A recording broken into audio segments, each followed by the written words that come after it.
Hi guys, so this is going to be my first sort of tutorial video, so it's really a tester of me learning about how to use my new setup, but I've been wanting to try something with this new dye that I've got recently. It's a really nice one from Gemini, a really simple rose outline. I wanted to do an embossed one and then an outline one and stick that over, and so I wanted to emboss the coloured one and then put another die cut over the top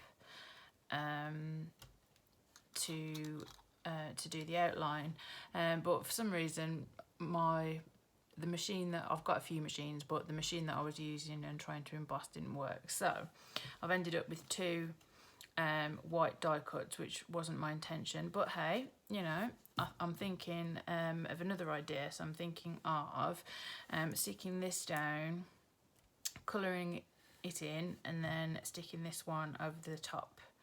And I'm wanting to go for a monochrome look with this, which is something that I haven't done much before, but I did a monochromatic black and white card recently and I really liked it, so I thought I would do that again. So for that, I've kept the little inserts for these bits over here, just in case I wanted to do a paper piecing thing. I didn't want to chuck them away, although I think I've chucked one lot away. I've kept the others, but anyway. So I guess firstly it's going to be about, I've cut this this piece of nice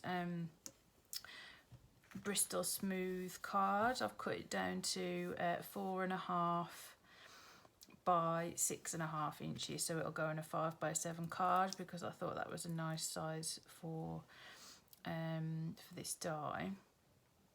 And I use a few different glues, but this one is handy, so I'll be using this.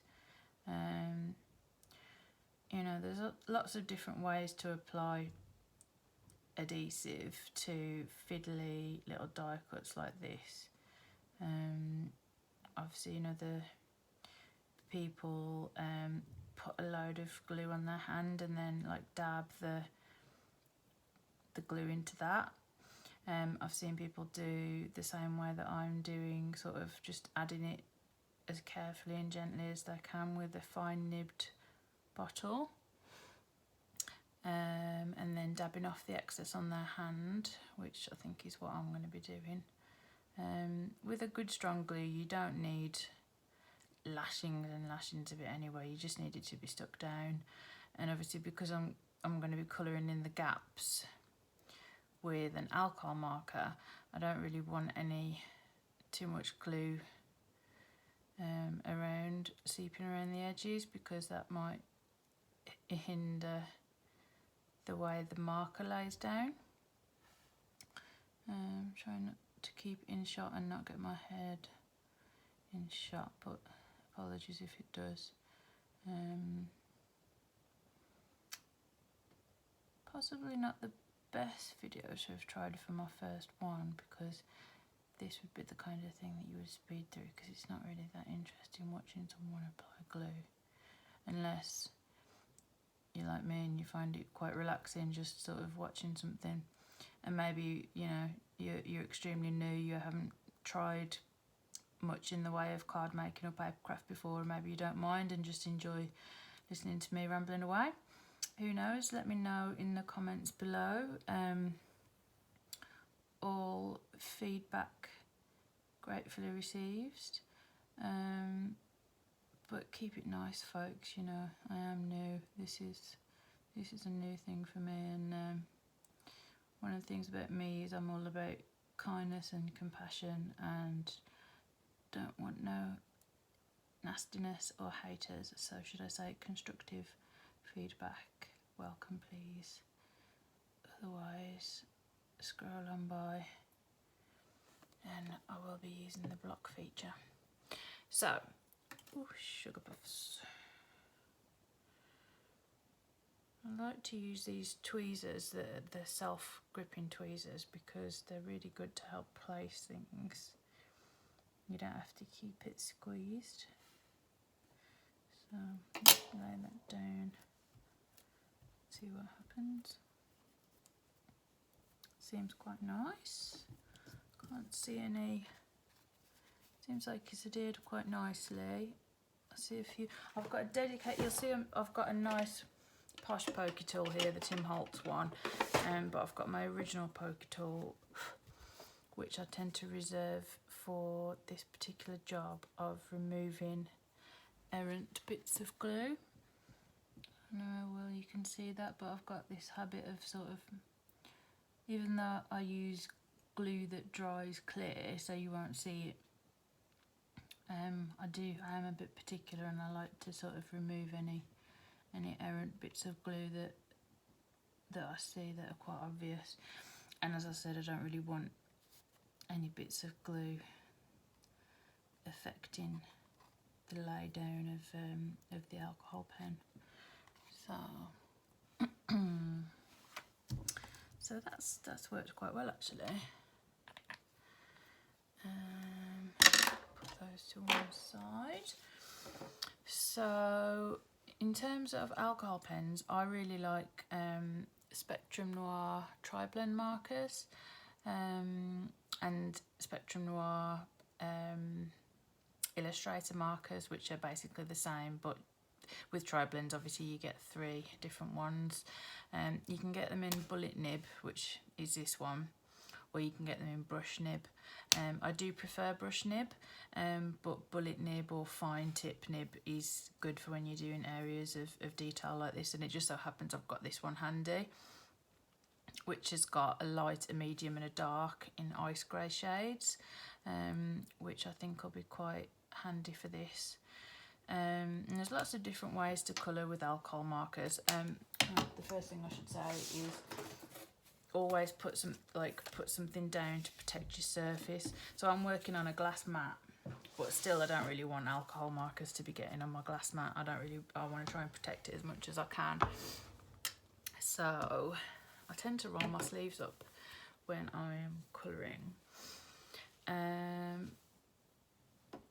So let's get started. So yeah, there's various different ways of colouring with alcohol markers, but one of the most common, or I'm sure I've read it on the packaging for this particular one, is that you lay down the lightest colour first, then you go in with the darkest shade that you're going to use. You're going to tend to use about 2 or 3 different tones. I need to Google that, because I don't actually really know the difference between shades and tones. I think one of them's the amount of black in it, or darkness, and one of them's the amount of lightness or something like that. But anyway, so yeah, you want to use if you're going to use 3, which these tri-blend pens are handy for, you use your lightest one first over the whole body of the area, and then your darker one in the area that where you think is going to be the deepest shadow, and then you would blend out that a little bit with the mid colour. So you can see this is going all over the top there, but that doesn't matter because that's going to be covered by the other die cut. And if you're like me, and if you've never used alcohol markers before, or if you remember, no, obviously I've used alcohol markers before, but what I was going to say is, if you're like me and you used to like colouring as a kid, but you used to get frustrated by getting lines where you didn't want them, like if you're covering a big area, then using alcohol markers is wonderful, because you can achieve such a lovely blend, especially I find with the brush tip markers. These are bullet nibs, and I don't know if I've actually tried blending with the bullet So this is a bit of an experiment for all of us, to be honest, guys. You can see what I've done now. So I've gone in with the darkest, then I went in with the medium, and I'm blending, I was blending the dark out with the medium, and now I'm going back over the whole thing with the lightest. So what we should get, what I hope we get, is a nice even colour where it's darker in the middle. You don't always get the full effect until it's dry, and sometimes you need to do it several times until you're happy with it, which is perfectly fine. So that was darkest. Let's go medium, blend it out a bit. Blend out the edges anyway. And back to light.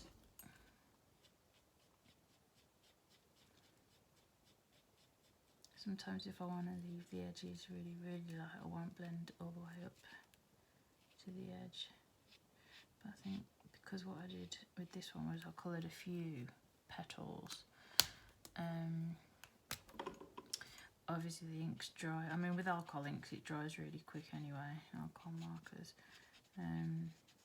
But it does tend to be better if you sort of do it piece by piece really, which is probably what I'll do for the next bits.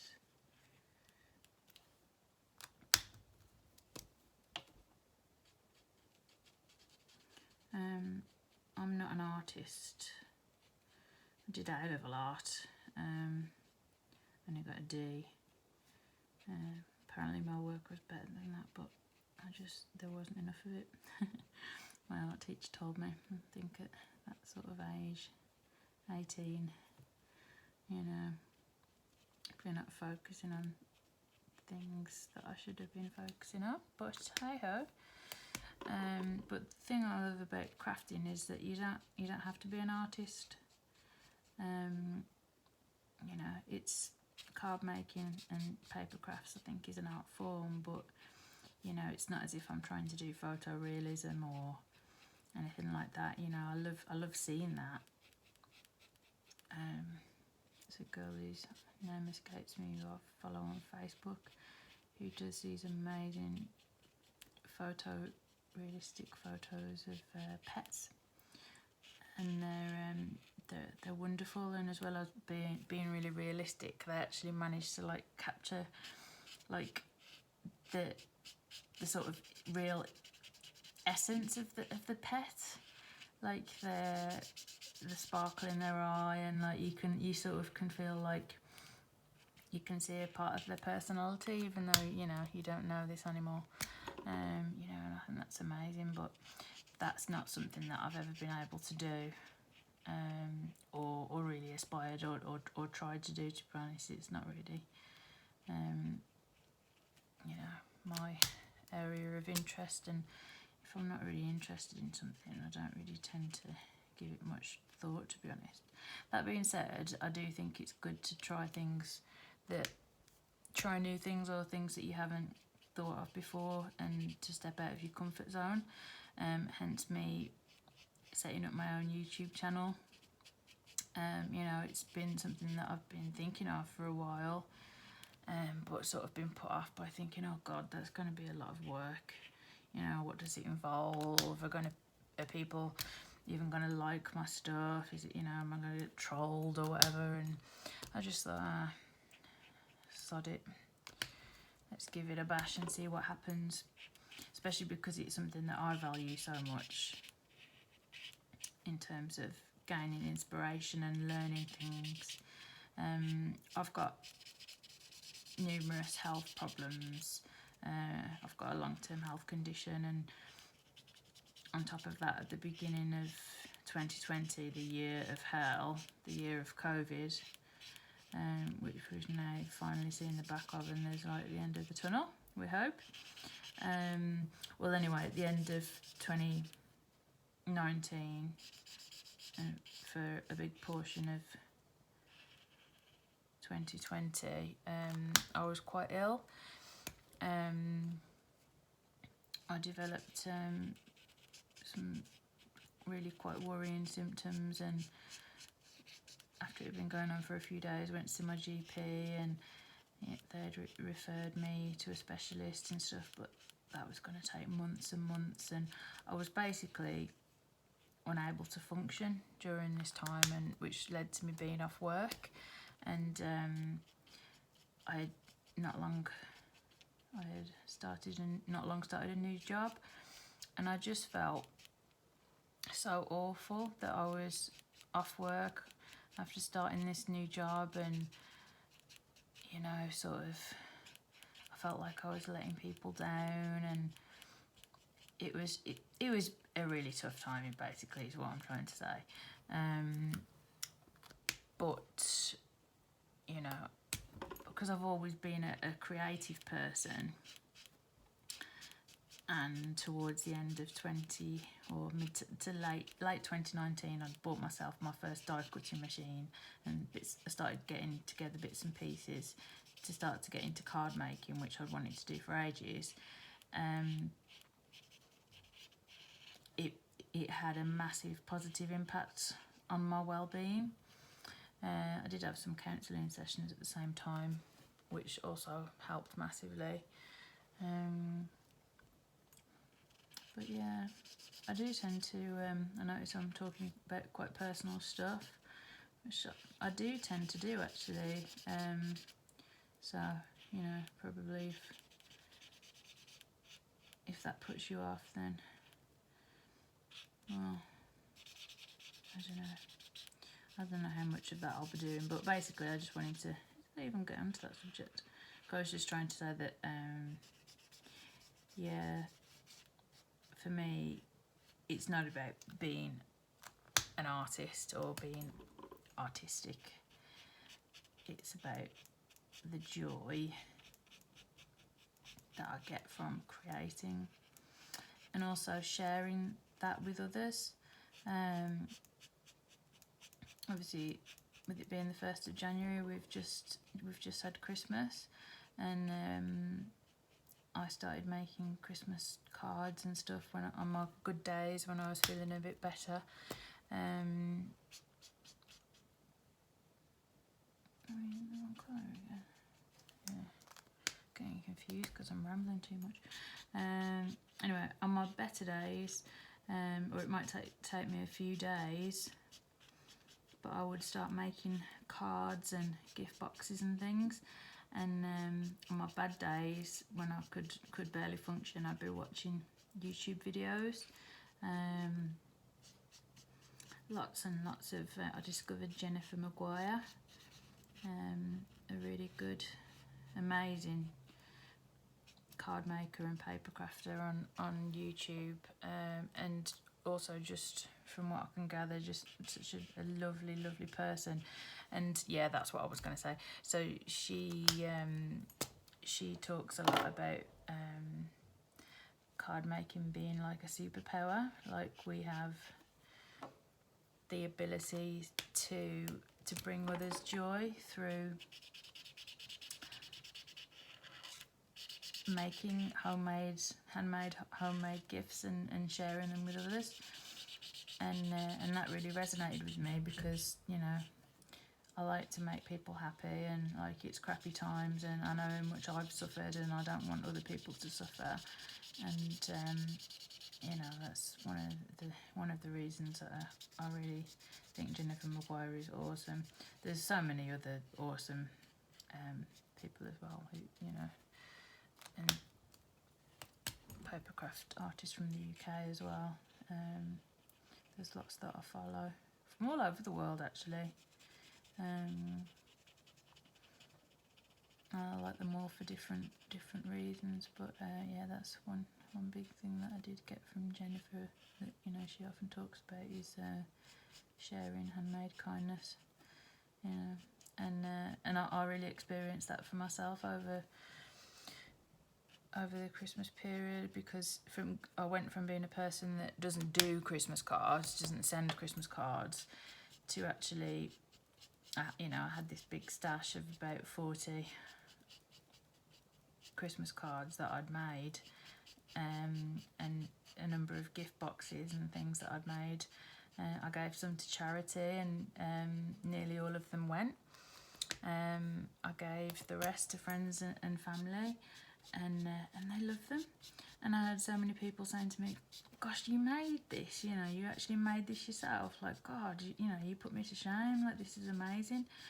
You know, and for me, it was just like, oh, you know, obviously I've put a lot of effort into it, but I didn't expect that response from people.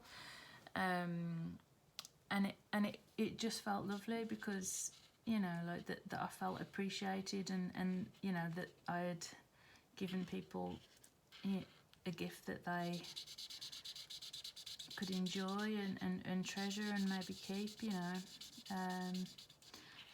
So it just felt really nice. I also sent cards to friends and family during the lockdown that we had in UK and earlier in the year, just to say, you know, like, thinking about you. We sent cards and little novelty toilet roll, funnily enough. And, you know, people were grateful to receive them and found the novelty toilet rolls hilarious.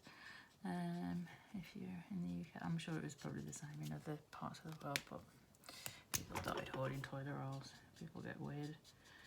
We are weird as humans, but yeah, people started hoarding toilet roll, particularly during the first wave of COVID, and yeah, so I thought that would be quite funny. It went down quite well.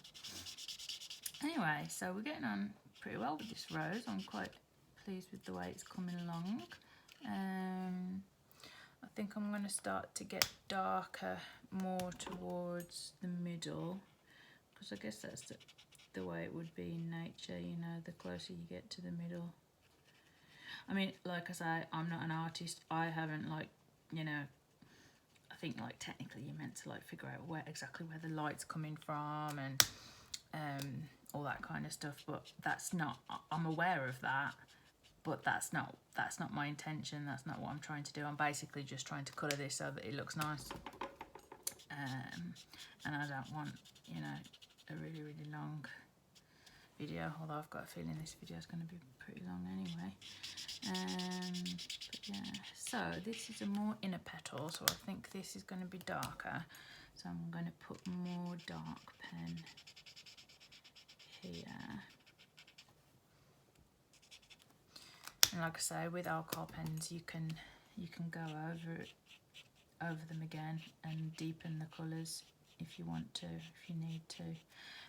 I'll just turn it over for anyone that hasn't used alcohol markers before. This is why you want to protect your surface, and this is why you couldn't just do this on a card blank, because it will show through to the other side. So you always want to do it on a good quality, nice cardstock, and then stick that onto your card blank, or matte and layer it onto a number of different, like, coloured patterned cards, that papers, whatever you want to do. I'm thinking of keeping this one quite simple and maybe just mounting it onto a black card, but I might. I have got a nice pad of black and white patterned papers, so I might actually use that as a matte and layer. I'll see. Although this rose, I think it takes up a nice proportion of the page, and considering I've cut the piece of paper to 4.5 by 4.5 by 6.5 inches, I think that would leave a nice black layer if I did it on a black card. So I don't think I will be doing any layering. I think I'll keep this quite simple. And what I'm hoping is that when I stick the other white die cut on top, then that'll finish it off nicely. Can you see how there's just like, it just covers, the coverage is so good. I really do love these pens by Spectrum Noir. Well, the Crafter's Companion is the ultimate brand, and then under them there's, you know, they've got different sub brands of like Gemini and Spectrum Noir, etc. But I think they're all by Crafter's Companion.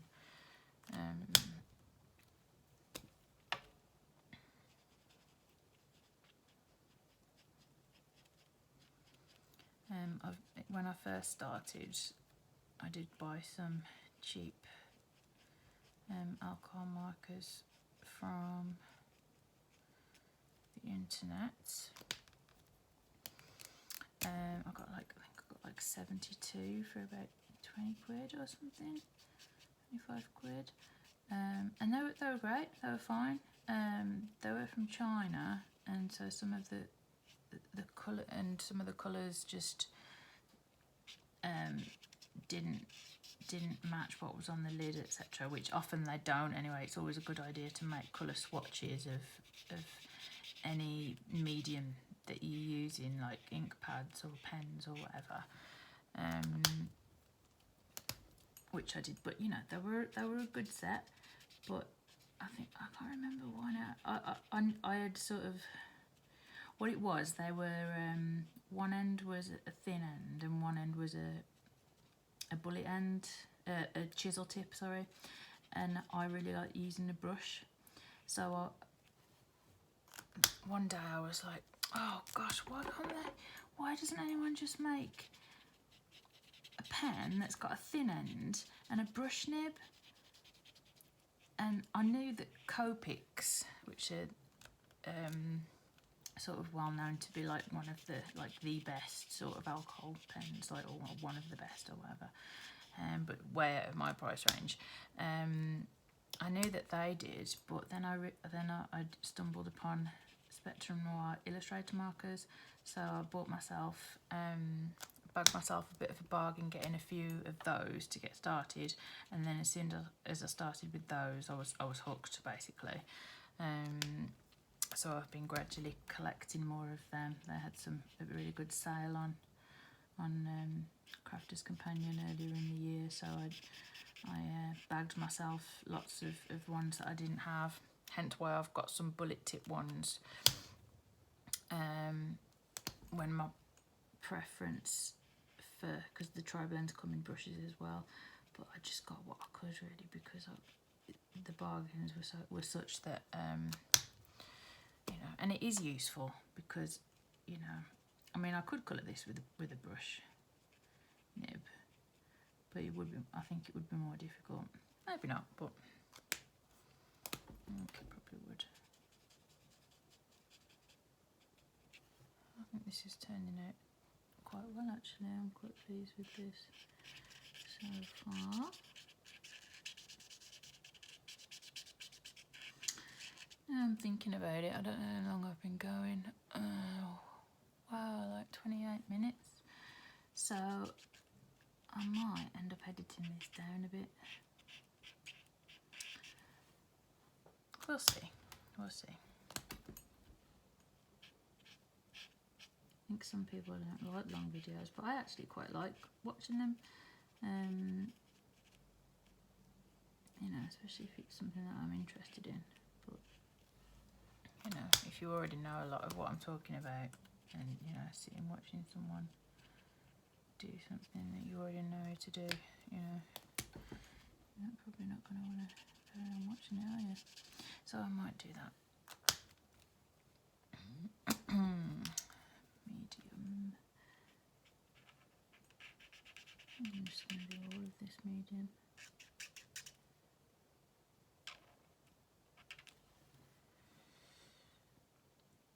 I'm happy with that. Is there anything I want to change? I'd like to make some bits a bit darker. This is this is going to be darker under here because of the petal on top of it. Casting a shadow. I know enough about art and about shadows to know that you don't really need to be an artist to know that. You just look. And the main thing I took away from art, to be honest, is that art is 90% looking, 10% actually making a mark on the page.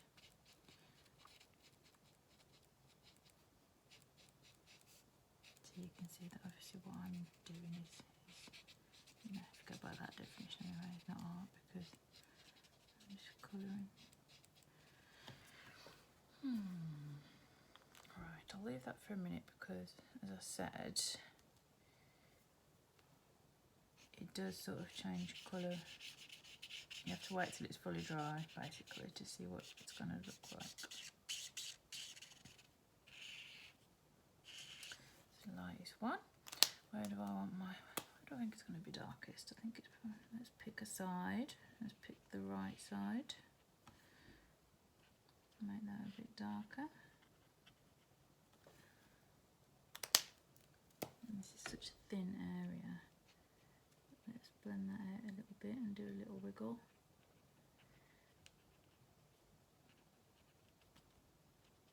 I might even go over this with the lighter grey actually. I think this might be sufficient. Yeah, I think that looks okay. Let's do the leaves. Do I want to do anything different with the leaves to distinguish them from the flower? Or do I want to use the same? See, I do have more grey pens, but they're downstairs and I can't be bothered to go and get them. And I quite like the idea of just doing this with one tri-blend marker and 2 white die cuts and a piece of white card, to be honest. So, although I might bring in a bit of a shimmer pen in a bit.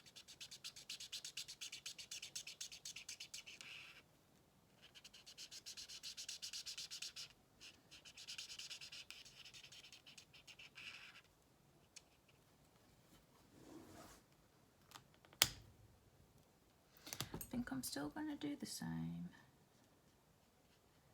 I'm going to put the darkest bits in the middle bit.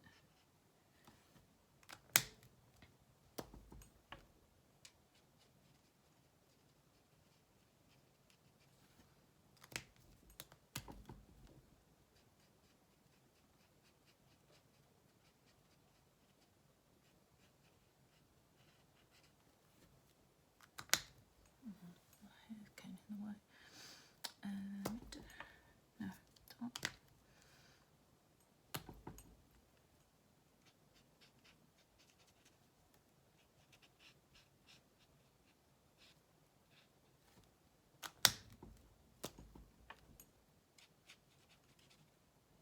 There are other ways of doing it. I've heard other people say that they do the dark areas first, but I think maybe one of the earlier videos that I watched showed the person doing it the way I'm doing it, with the light and then the darker.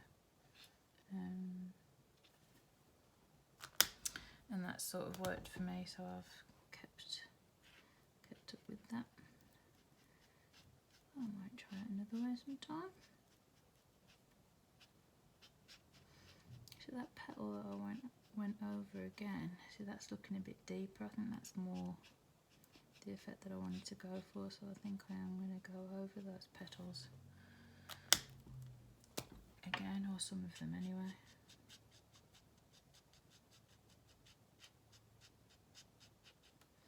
I just love the way with alcohol pens you can get such a smooth blend from dark to light, like the gradient.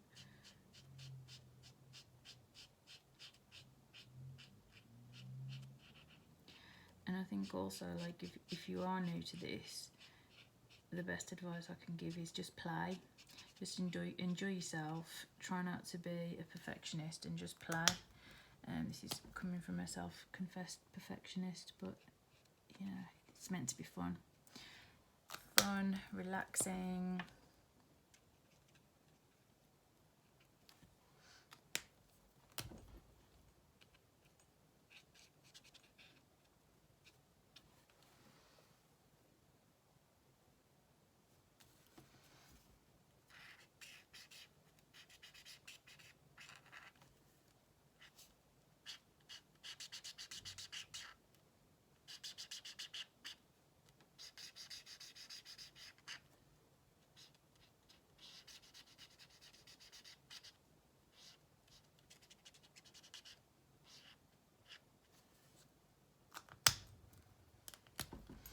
People often ask me as well if I sell my work, my cards and boxes and stuff, which is something that I haven't done.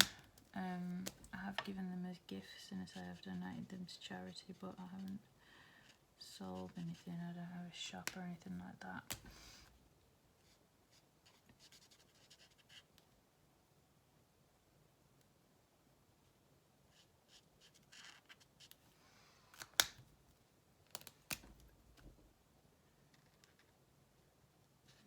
I have a job.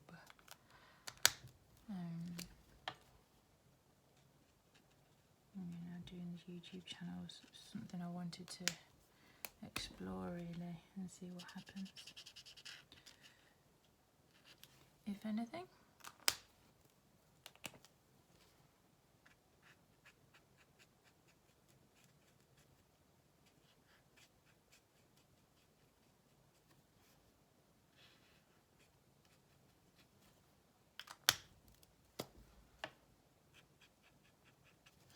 So I guess, I don't know, what would you call this? A technique video? I guess that's what this is. It's like a card idea and also giving you some tips about how I colour with alcohol markers anyway, how I use them, which I know is one way because I did read on the packaging to do it like this. Yeah, but there's loads of people out there that are better at it than I am, you know. And I'd just say, like, you know, explore what's out there, explore YouTube, find people that you resonate with and whose work and style resonates with you. You know, this kind of thing, doing something in monochrome is like completely, you know, new for me. But I am enjoying it. I'm really interested to see what it looks like when it's got the other one over the top, and then I think I'll just put like a simple sentiment. You see how this is just making it a bit darker now, these ones that I'm going over. I think that looks a bit better. So yeah, you can expect to see a variety of things from me basically.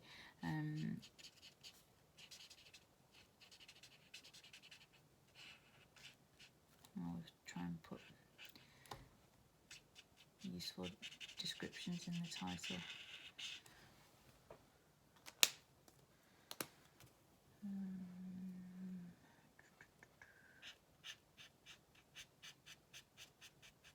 So I'm thinking this one at the bottom, that's going to have the shadow of the petal above it.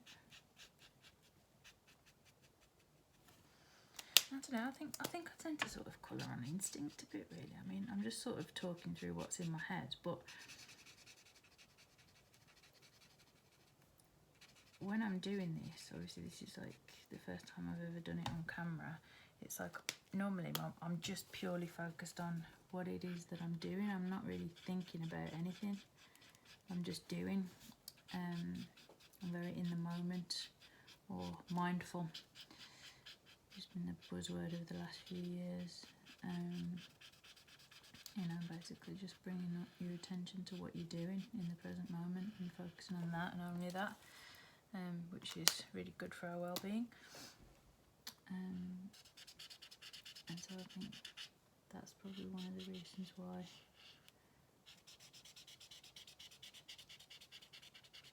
craft crafting's been so good for me, especially when I had such a difficult time at the start of last year. Reconnecting with crafting, which I've always been a crafty person and enjoyed. I used to love colouring when I was a kid, and I used to try sewing, and I did like some basic cross stitch in school and stuff.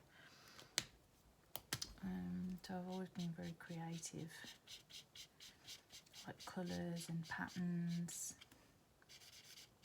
You know, rediscovering my love of that has just had such a massive positive effect for me. Right, I think we're pretty much nearly done. It's just some of these inner petals, like I said, they're on the inside. To me, that would mean that they're going to be darker. So I think I need to put some darker colours there. Minimal light grey.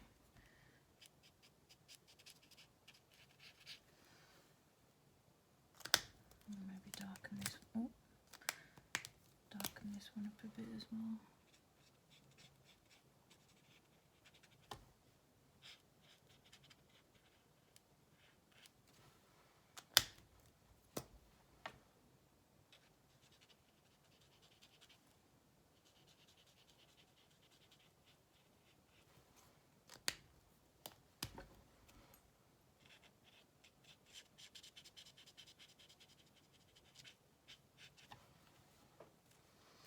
Yeah, this is a really pretty dye.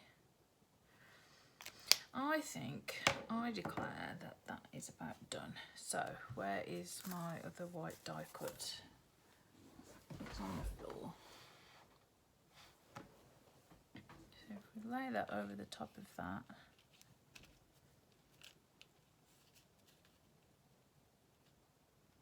I think that looks pretty good. Right. Usually when I'm gluing things I have a special gluing board, but I'm not going to use that today. Seeing as I'm just gluing it onto a piece of paper. And that little imperfection is, but I'll try not to worry about it too much. So here we are with the glue again. I like this one from Nuvo. It's a recent one I've tried. My go-to glue is usually Cosmic Shimmer. And although that's what it's called, I use, and they do different coloured ones. I use the sort of dry clear one, and I like it because it comes with a sealed nozzle, and you have to basically use your craft knife to cut tiny slivers off to then reveal. Oh, there's my tummy. Getting hungry. Reveal a hole, the nozzle. So you've got control really about how the size of the nozzle, which is really helpful. And they come in small bottles, which I think is about 30ml, and then they come in bigger bottles. You know, so I guess you could use like the bigger bottles for bigger projects where you might want a bigger nozzle, and smaller ones for more intricate ones like this. But to be honest, I've used both for intricate work, and they work fine for, you know, where I want to cover bigger areas anyway, because you don't need to, because that's another very strong glue, so you don't need to put too much on it, to be honest. In fact, I'm probably going a bit overkill on this. What I might do on this is do that dabbing off on the back of my hand technique that I mentioned earlier, that I've seen other people do. Because although it does dry clear, so that's the thing, it's like, it's not matte, it doesn't dry with a matte finish, I don't think. I don't know, because I normally use my dedicated pokey tool. I think we're getting there, guys, we're nearly there. Sorry if you're finding this painstaking. I actually find it, it's hurting my thumb a bit, but it's quite relaxing. I hope that's all on camera. Move it down a bit.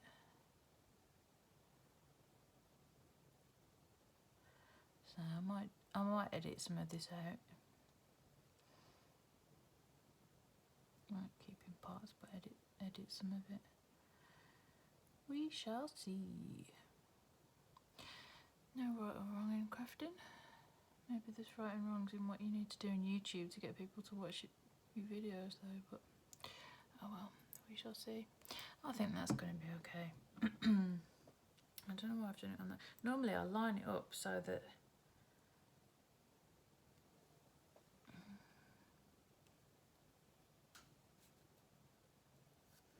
the good thing about this as well, which I probably one of the only, so you use different glues. I find different glues for different things.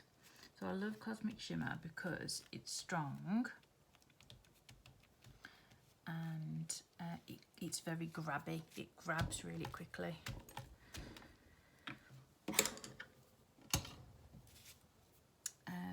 So there's not much wiggle room. So with a technique like this where I'm putting one very thin fiddly die cut on top of another, I need a bit of wiggle time, and I might not have enough using Cosmic Shimmer. See what I mean about the, I just think, I don't know if it made that much difference to be honest, but it makes me feel better and it's my work, so you know, if it's something you want to try, getting these little excess bits of glue out with the pokey tool, but I wouldn't use my more expensive Tim Holtz pokey tool. I'd use a cheap pokey tool, cheap old one, just reserved for tidying, glue tidying purposes. I think that, yeah, I haven't done too bad. There's not that much cleanup to be done. Obviously we don't want to, I want it to stick. That's not perfectly on there, if you can see. It's not perfectly lined up, but I think that's good enough, to be honest, for me. Another comment that I've heard a few people say, you know, is handmade, not hallmark. And I think that's the thing to remember, you know, with if you make hand making things, it's not necessarily going to look absolutely perfect every time, and that's okay. So any perfectionists out there that are trying to work on themselves and reduce their perfectionism, you know, I do think it's helped me in that way as well, to sort of be like, well, you know, it's all right, it's good enough. And I've seen other crafters say that and do that as well. So, what do you think? I'm quite pleased with that. The only thing I'm going to do now is get a piece of black card. Use a Tonic Super Trimmer for cutting. That's one of the ways to cut my card. This is the Adorable Scoreboard by Hunky Dory, which I bought when it was on sale. And I really like it actually. So 5, and that's how easy it is. 5, score it, move that out the way. I don't know which way you're meant to do it, but it kind of seems like it wants to go this way. So what I tend to do is just line up the edges like that to make sure that it's properly lined up, and then just run it over with this bone folder. So now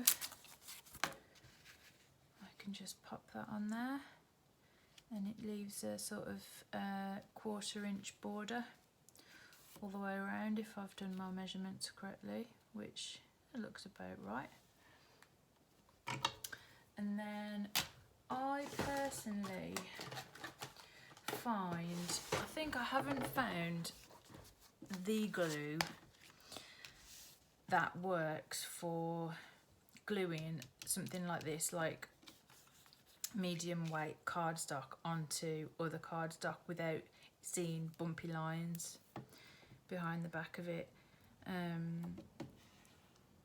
And it is on my list of things to do, and I know it must exist because I see other people doing it, but for me, I don't know if I've tried it with the Nuvo, but definitely the Cosmic Shimmer, as much as I love it, it does leave lumpy lines. Now, whether that's with the way I'm applying it, I'm not saying it's the product. You know, it could well be my technique.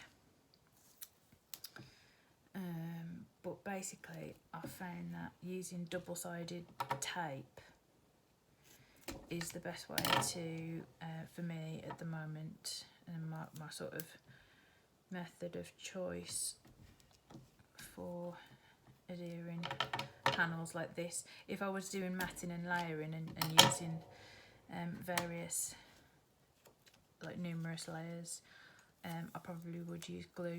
It is more economical, and you know, you can just throw it in the bin afterwards. I think it's recyclable, although I think it's recyclable this way, but and it's more cost effective, although you can get this stuff quite cheaply.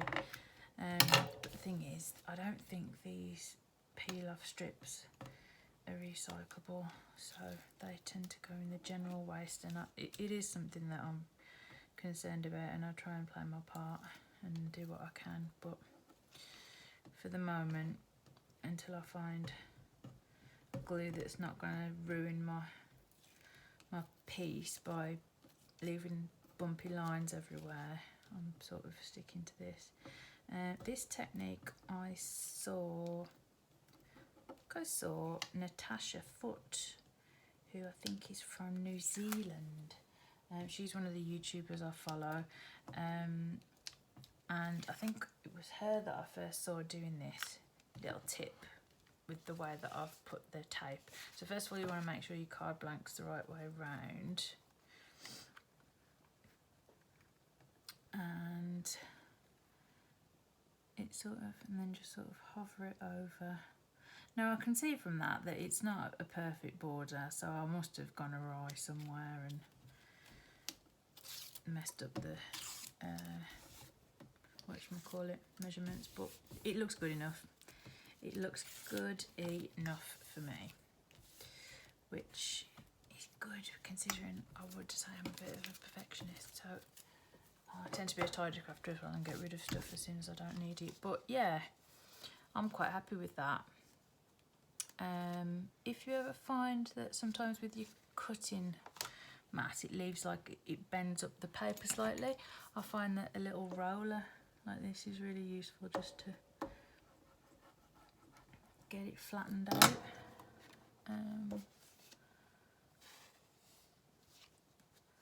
Yeah, you can, I don't know if you can see it on there. This is a multi-tool thing that I picked up at the works. It's got all different attachments, which I find is quite handy. But yeah, so that, whoa, try and find the right camera position, is the finished card. I think that looks quite cute. Does it need some sparkle though? I think it might need a bit of sparkle. What I'm going to use is this Nuvo aqua shimmer pen. There's various different shimmer pens available. The first one I got was Wink of Stella, which is very similar and I also really like. But I do like a bit of subtle shimmer, and I do mean subtle. I mean, you can make it more shimmery if you want to, by sort of squeezing it. You can squeeze it out onto your mat or onto a non-porous surface. So then it's basically, I think it's water-based, and it holds some sort of mica or glitter or something, but it's lovely. It gives a lovely subtle shimmer. which the camera might not pick up, but I promise you it is there. And this will just differentiate the flower petals, the rose petals, from the leaves and the stem. And yeah, let's just go for the all over technique. Let's just, I think I've already done that one. Oh well, that might be an extra shiny one. I'll lift it up in a minute so I can see whether I've missed any. You might be there going, yeah, you've missed that one, you haven't done that one. So look, you can see that there's some, can you see the shimmer? Yeah, and you can see that it stays wet for a short while, so which is helpful because you can see where you've been and where you haven't, but it dries beautifully. And then gives you this lovely, to me it looks like a bit like a night sky. It's really pretty. Yeah, grand. I am going to call that done. A very simple monochromatic card with no sentiment on it, but that's okay because I do think it's useful to have cards that can be used for anything. I mean, this could be used for a birthday, sympathy, it could be for a male or a female, or, you know, I don't subscribe to that whole male, female, you know, men like blue and women like pink and men don't like flowers thing anyway, because lots of men love flowers. So yeah, but this could be an all occasion card is what I'm trying to say. And I find it useful to have some of those in my stash so that I can pull out a sentiment at some point. For example, I've got a little pot of sentiments by the side of me. So here's one that says congratulations. I use this, oh actually no, there's two, that's why, oh there you go, in different fonts. Congratulations, I think quite a few of them say congratulations or thank you. So again, if I was doing this, I might do it like off to one side, or, you know, maybe just in the middle there, or there, or just there and cut it off if I didn't want to obscure the image. But I would make sure to use the exact same card, because not all black cards are the same black and not all white cards are the same white. So another little tip for you. Anyway, I really am going to call it quits now. Thanks guys, bye.